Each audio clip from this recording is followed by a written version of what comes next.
मूर्ख थे, अज्ञानी थे, इसलिए मूर्ति पूजा करते थे। अज्ञानी वो नहीं थे, अज्ञानी आज का आर्य समाज है।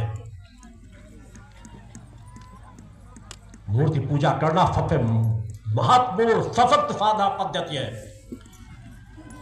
मूर्ति चैतन्य हो जाती है प्राण प्रतिष्ठा से। और मैंने अपने जब एक कुछ शिष्यों को, तो मैंने अपने 3 शिष्यों को बैठाया था कि जब मेरा यज्ञ चल रहा हो, इतने समय से इतने समय के बीच आगे पीछे बैठ जाना दूर, और जिस मां की छब को सामने रख करके स्थापित करके मैं यज्ञ आहुतियां समर्पित करता हूं, अगर मां के हृदय में मेरी छवि तुम्हें नजर ना आ जाए तो तुम मेरे शिष्य मत बनना, छोड़ के चले जाना। बोलो गुरुदेव भगवान की जय। उन शिष्यों को वह छवियां दिखाई दी। मां के हृदय में आपका गुरु वास करता है और गुरु के हृदय में मां वास करती है। बोलो गुरुदेव भगवान की जय। वैसा जीवन जियो। एक नहीं, यज्ञों के माध्यम से वो प्रमाण मैंने समाज के बीच रखे हैं, मगर अपने आप को प्रचार प्रसार से दूर रखना पसंद करता हूँ, क्योंकि मेरा अधिकांश समय एकांत साधनाओं में रहता है। मिलने का समय जो सुबह शाम रहता है वही देता हूँ।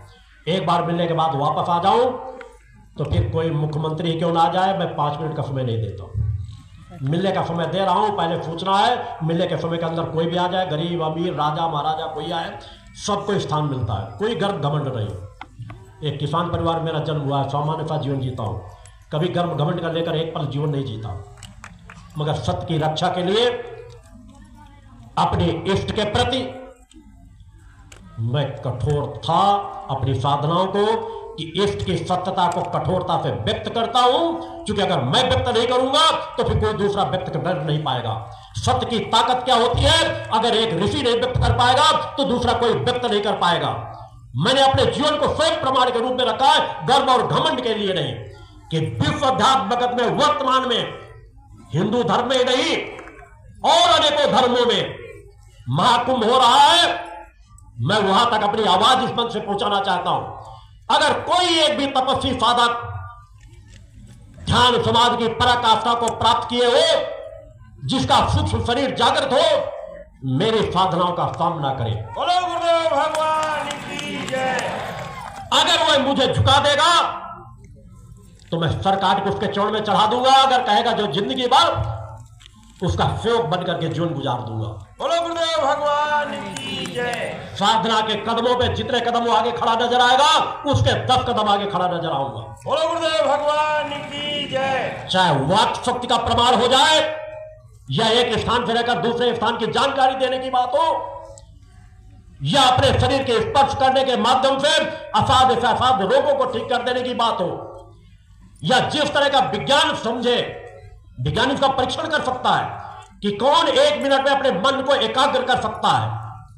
मैं विषम से विषम परिस्थिति में हूं, एक क्षण मुझे लगता है मन को एकाग्र करके ध्यान और समाधि में चले जाने में, सैकड़ों प्रकार के विकार मेरे चारों तरफ नाच रहे हो, मेरी अंतःकोण करने की कोशिकाओं पे अगर अंश मात्र परिवर्तन आ जाए, मैं अपना सर काट के चढ़ा दूंगा। बोलो गुरुदेव मैं ऐसा जीवन जीता हूं।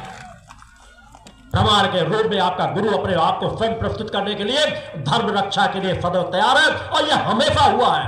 हमारे आदि गुरु शंकराचार्य ने भी शास्त्रार्थ के लिए समाज में जा करके अपनी चुनौती पेश की थी, और जब जरूरत पड़ी थी तो अपने सूक्ष्म शरीर का भी एहसास कराया था।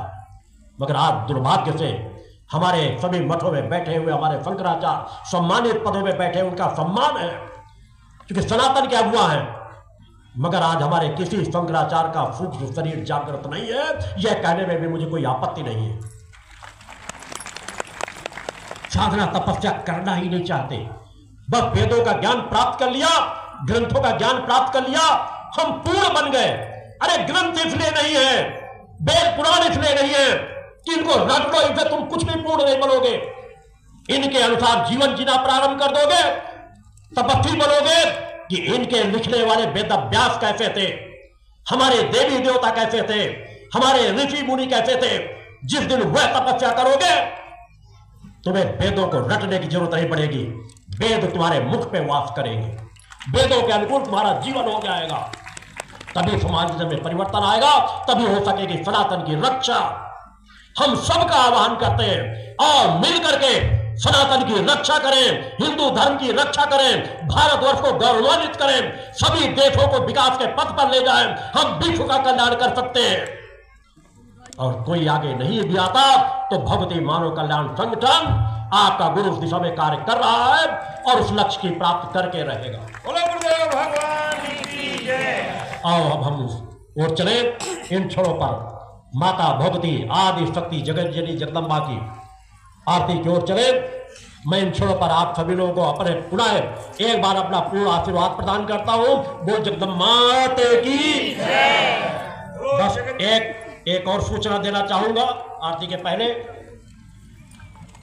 मैं हर शिविरों में एक दिन पहले उपस्थित होता हूं, 2 दिन शिविर में रुकता हूं और 1 दिन शिविर के बाद रुकता हूं।